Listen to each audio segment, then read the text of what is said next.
Welcome back to a forward-looking video about NIO. So in the past we've been talking a lot or over-analyzing almost the NIO delivery numbers. So always a look in the past, weekly, monthly, quarterly numbers, understandably so, because it was quite uncertain whether or not NIO can really move the demand or the deliveries, and whether or not NIO can actually go places. And I think that time is almost over. In this video I want to look rather forward into the future, and a couple of topics that I'm watching. They're basically giving you what we know, what's open, what we don't know, black boxes, and then my hunch where things are going.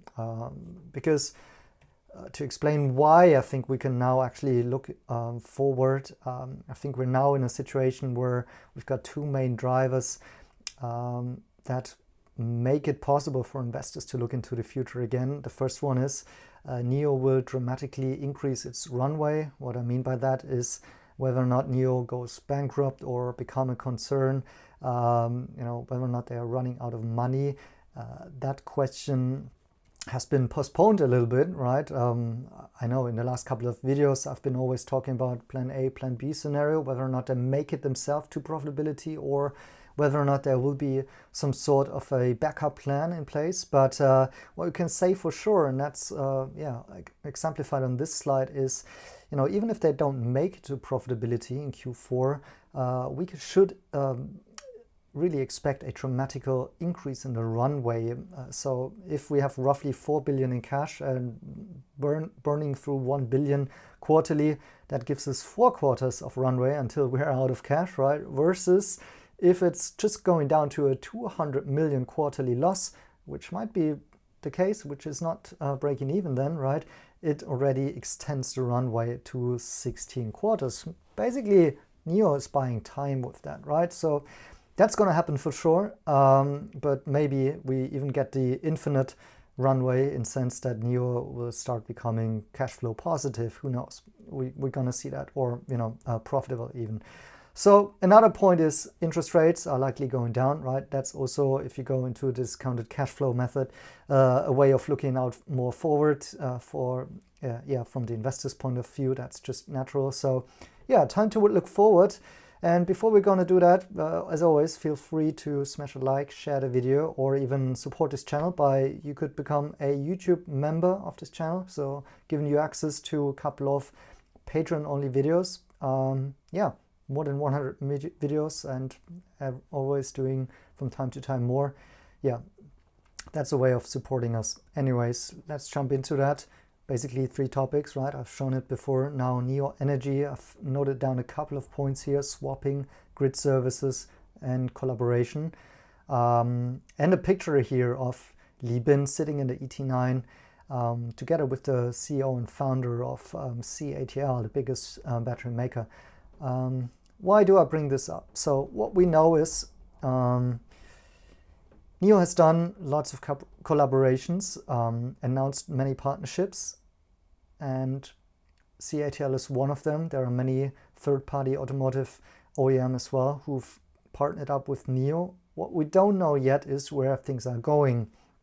Now, my hunch is, and what I'm seeing there is kind of a bromance between Li Bin and the CATL founder. I do think there is a lot going on in the background which we don't see right now. Some of it, which I have pointed out in my Plan B scenario description in the past, that I do see some things happening there with some of the NIO China entities raising capital, positioning themselves, becoming more independent, restructuring, that sort of thing, which may indicate some sort of mergers, collaboration, openness, almost spin-out type of thing could happen. And I'm not sure how it's going to unfold and what's in for the shareholders there, but the way I'm reading the company is that what makes NIO special, in contrast to all of the competitors out there, is that it has a very, very collaborative approach. And of course, one way of scaling that and making that a moat I think, for NIO is to bring that into the industry and partner up with others, and therefore finding their role as an ecosystem enabler, as an industry enabler, possibly due to battery swapping standards and providing the infrastructure, right? So the reason why I'm saying that is that I think that's one of the reasons why I'm invested in NIO, because I think it's a truly unique angle. It's through technology, but it's also through business model innovation, the way they have kind of made the financial part separate from the technical part. Also, funnily, that's an angle where the short sellers, the Grizzly report, is jumping onto, because I don't fully understand that this is actually a business model innovation. That's, by the way, perfectly legal and okay, but nobody else is doing that. And that's something that NIO made from the ground up. And I think now that and that's why I'm talking about this video about forward looking, now that NIO becomes in a situation where they can maybe focus away from just being a car maker, just from the car sales. I think there's a new iteration of this innovation approach based on NIO Energy in store for us. So I think in 2026 it will become more obvious what kind of concrete steps NIO is taking in this regard in order to make this more mature and in order also to monetizing it. So one part is obviously grid services, what NIO can do with battery swap stations and grid balancing, and how they're getting into this energy storage part of the business model, but then also this whole lifetime scenario of the battery and energy management, battery asset management, that sort of things. And yeah, it's very obvious together with CATL here, and again in a collaborative approach, I think, which we don't see anywhere else in the industry, even with BYD or Geely, and certainly not with Tesla. We see an approach where they are partnering up like this, and I think that's where we can expect something new to happen next year, in my opinion. Now, for the AI stack, it's a similar situation. There's a lot of stuff that we know. For example, NIO has its self-developed chip.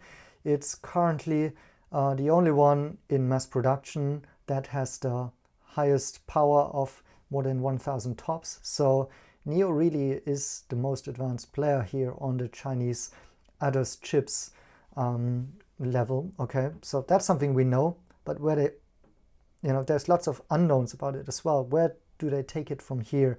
Will it get into all of the NIO cars? Will it get also into competitors' cars? Who's producing those chips? What impact, what kind of financial impact will it have, and so on? Lots of unsolved issues here, but again, it's embedded into a greater plan, in my opinion, together, for example, with the SkyOS ecosystem. So NIO has rewritten the whole software stack. It's gotten rid of the middleman in between. And that's setting them up, obviously, to, again, in this collaborative approach, serve others on top than only doing the NIO stuff. So whether or not they can really become this ecosystem and industry player is really open at this point, but it's on the horizon, right?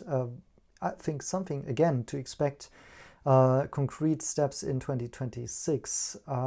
Similar with the NIO World model. So that's kind of the NIO unique approach towards self-driving and everything that really comes down to AI applications in cars. This model, I think, right now is still sort of unique, and we don't know exactly how they're gonna take it from here. Now, the last part, NOMI, I think, is also something that we haven't heard yet exactly where the next iteration is going to be.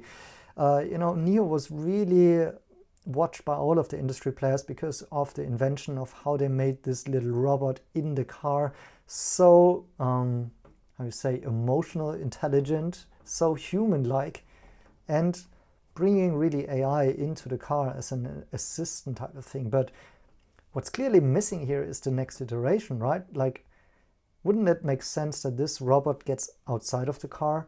What does a LLM integrated into that sort of robotification of the car, that type of a persona, how does it look like? What's the next iteration of NIO towards NOMI when we think about the smartphone, the car, and then possibly humanoid robots or other sort of household robots applications?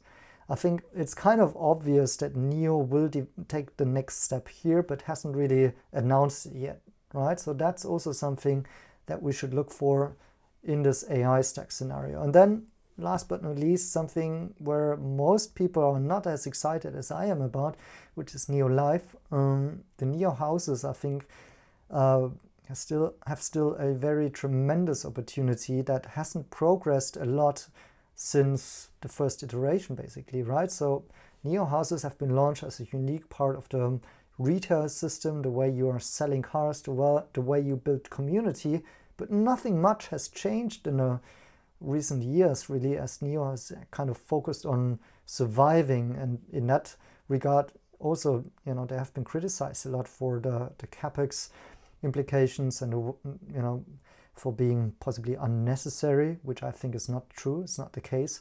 But now, can we maybe start focusing again on the potential of these places, like, the networking, the community, the commerce, and all of that, which can be monetized in, I think, many different ways that NIO has really not tapped into yet. Like, I do feel there's a strong lifestyle community aspect to NIO houses for the business community that hasn't been tapped into.